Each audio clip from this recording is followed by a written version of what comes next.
आपण पाहत आहात महाराष्ट्र वृत्तदर्शन न्यूज, रोखठोक आणि निर्भीड.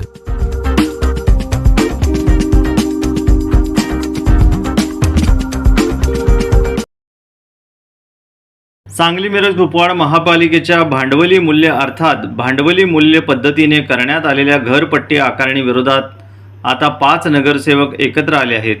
20 जुलै रोजी होणाऱ्या महासभेच्या पुरवणी अजेंड्यावर हा विषय समाविष्ट करून सखोल चर्चा घ्यावी अशी मागणी नगरसेवक अभिजित भोसले यांनी केली आहे.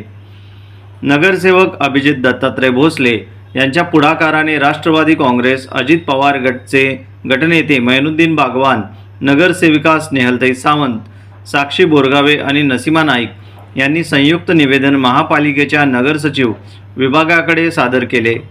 हे निवेदन स्वीकारण्यात आले असून विषय पुरवणी अजेंड्यावर समाविष्ट करण्याची प्रक्रिया सुरू असल्याची माहिती देण्यात आली आहे. निवेदनात 7 प्रमुख मागण्या करण्यात आल्या आहेत. प्रशासकीय काळात भांडवली मूल्यावर आकारणी लागू करण्याच्या निर्णयाची कायदेशीर वैधता तपासावी. भूखंड आणि बांधकामावर स्वतंत्र आकारणी होत असल्याचा आरोप दूर करावा. झोननिहाय करभार निश्चित करावा. दिव्यांग शाळा, वृद्धाश्रम, अनाथ आश्रम व धर्मदाय संस्थांना कर सवलत द्यावी. उपयोगिता कराबाबत महासभेने भूमिका स्पष्ट करावी. नागरिकांच्या हरकतींवर 30 दिवसात लेखी निर्णय द्यावा आणि महापालिकेची सुमारे 100 कोटी रुपयांची थकबाकी वसूल करण्यासाठी विशेष मोहीम राबवावी, अशा मागण्या करण्यात आल्या आहेत. नगरसेवक अभिजित भोसले यांनी यापूर्वी एप्रिल 2024 मध्ये घरपट्टी संदर्भात 14 मुद्द्यांवर प्रशासनाकडे प्रश्न उपस्थित केले होते. तसेच जून 2026 मध्ये आयुक्तांना दिलेल्या निवेदनालाही अद्याप उत्तर मिळाले नसल्याचा दावा त्यांनी केला आहे. यावेळी नगरसेवक अभिजित भोसले यांनी महापालिकेला आर्थिक उत्पन्न मिळणे आवश्यक असले तरी लोकनियुक्त महासभा अस्तित्वात नसताना घेतलेल्या निर्णयाची आणि वाढीव घरपट्टीची महासभेत सखोल चर्चा होणे आवश्यक असल्याचे सांगितले. तर गटनेते मैनुद्दीन बागवान यांनीही घरपट्टीतील तांत्रिक त्रुटी आणि सामाजिक संस्थांवरील कर भराबाबत धोरणात्मक निर्णय घेण्याची गरज व्यक्त केली. आता 20 जुलै रोजी होणाऱ्या महासभेत हा विषय चर्चेस येतो का आणि त्यावर काय निर्णय होतो याकडे शहरातील नागरिकांचे लक्ष लागले आहे. येणाऱ्या 20 जुलैच्या महासभेच्या पार्श्वभूमीवरती 1 जुलैच्या अनुषंगाने भांडवली मूल्यावर आधारित घरपट्टीची आकारणी सुरू आहे.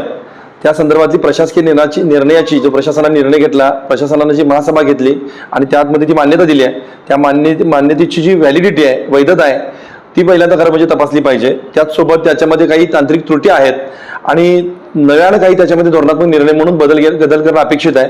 अशा सर्वच अनुषंगाने मी खाली माझ्यासोबत मग मैनुद्दीन बागवान साहेब असतील आमचे नेते, शिवाय जे माझ्यासोबतचे आणखीन साक्षी बोरगावे नगरसेविका, नसीमाताई नगरसेविका, स्नेहल सावंत वहिनी या नगरसेविका असतील, अशोक मासाई साहेब असतील आणि किंबहुना सर्वच राष्ट्रवादीचा पक्ष नागरिकांच्या या रोषासंदर्भात महासभेत आवाज उठवणार आहे. आणि या संदर्भात आम्हाला जे वाटतंय त्यामध्ये नागरिकांच्याकडून आलेल्या आम्हाला ज्या प्रतिक्रिया त्यावरती आम्ही मांडणार आहेत. त्याच्यामध्ये संपूर्ण भूखंड आणि परत त्याच्यावरती केलेलं बांधकाम आणि बांधकामाच्या एकंदरीत ज्या वर्षीचे बांधकाम झालं त्याऐवजी आताच रेडिएटर दर लावणं, अशा काही त्रुटी त्याच्यामध्ये आढळतात. कार्पेट एरिया आणि बिल्टअप एरिया या संदर्भातला काही वाद आहे, त्याच्यावरती काही त्रुटी आढळतात.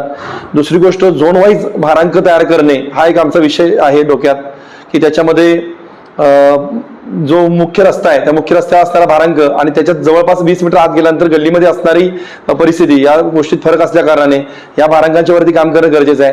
तसेच एखादी व्यावसायिक मालमत्ता आहे, त्याच्यामध्ये समजा एखादी व्यावसायिक मालमत्ता प्रचंड ताकदीनं काम करते आणि त्याचं उत्पन्न पण तेवढं चांगलं आहे, परंतु एखादी व्यावसायिक मालमत्ता जशी एखादी चहाची टपरी आहे त्याचं व्यावसायिक उत्पन्न तेवढं नाही, तर त्या ठिकाणी 1.75च्या भारांकानं सर्वच ठिकाणी आकारणी करणं हा अन्याय आहे. ही तशी बघायला गेलं तर न्याय भूमिका नाही प्रशासनाची. अशा बऱ्याच भूमिकेच्या संदर्भात येणाऱ्या महासभेमध्ये आम्ही आमची निश्चितपणे भूमिका मांडू. असे आणखीन बरेचसे विषय आहेत ज्याच्यामध्ये बांधकाम वर्षाचा रेडिएटर दर लावला जात नाही.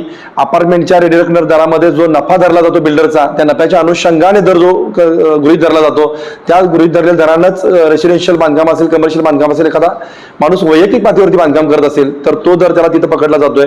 अशा बऱ्याच गोष्टींना एकत्रित करून आम्ही महासभेमध्ये काही धोरणात्मक बदल सुचवू इच्छितो. त्या अनुषंगाने हा विषय विषय सभेसमोर दिलाय. येणाऱ्या काळामध्ये राष्ट्रवादी काँग्रेस पक्ष, अजितदादा नागरिकांच्या भूमिकेसोबत नागरिकांची भूमिका प्रशासनाच्या समोर मांडेल, महासभेत मांडेल आणि महापौरांच्या समोर हा विषय देऊन निश्चितपणाने नागरिकांना दिलासा देणार निर्णय महापौर घेतील, याबाबतीत कोणतीही शंका नाही. तसं बोलणंही महापौरांच्या सोबत झालेलं आहे. निश्चितपणाने सांगलीकरांना दिलासा देणारी गोष्ट या महासभेत घडेल असं आम्हाला आशा वाटते आणि त्याबद्दलची भूमिका येणाऱ्या महासभेत ठोस आणि ठामपणे राष्ट्रवादी पक्ष मांडेल. मुळातच सुरुवातीला असलेला भाडेमूल्यावरचा जो कर आहे त्याच्यावरती आम्ही बरीच आंदोलनं केली होती. त्या आंदोलनानंतर परत पुन्हा त्यांनी भांडवली मूल्यावरती घरपट्टीचा जर विषय आणला असेल तर त्याच्यामध्ये आम्ही जवळपास 27 महिने आधी दिलेली पत्र आहे त्याच्यावरती प्रशासन उत्तर देत नाही, प्रशासन स्वतःची भूमिका स्पष्ट करत नाही आणि प्रशासन एकतर्फी निर्णय घेत आहे. अशा पद्धतीचं चित्र या ठिकाणी सांगलीकर जनतेच्या समोर आहे. सांगली, मिरज, कुपवाड तिन्ही क्षेत्रामध्ये हीच परिस्थिती आहे. तर या सर्व गोष्टींच्या वरती महासभेत सर्वांगीण चर्चा होणं, सर्वगत चर्चा होणं आणि सर्व बाजूनी विचार होऊन पुढील धोरणात्मक बदल होणं अपेक्षित आहे आणि त्याच्यावरती एक पक्ष म्हणून आणि नागरिकांचे प्रतिनिधी म्हणून आम्ही ठामपणे भूमिका मांडू आणि निश्चितपणाने सांगलीकर, मिरजकर आणि कुपवाडकर नागरिकांना यामध्ये दिलासा देणाऱ्या गोष्टीसाठी आमची लढाई लढत राहू.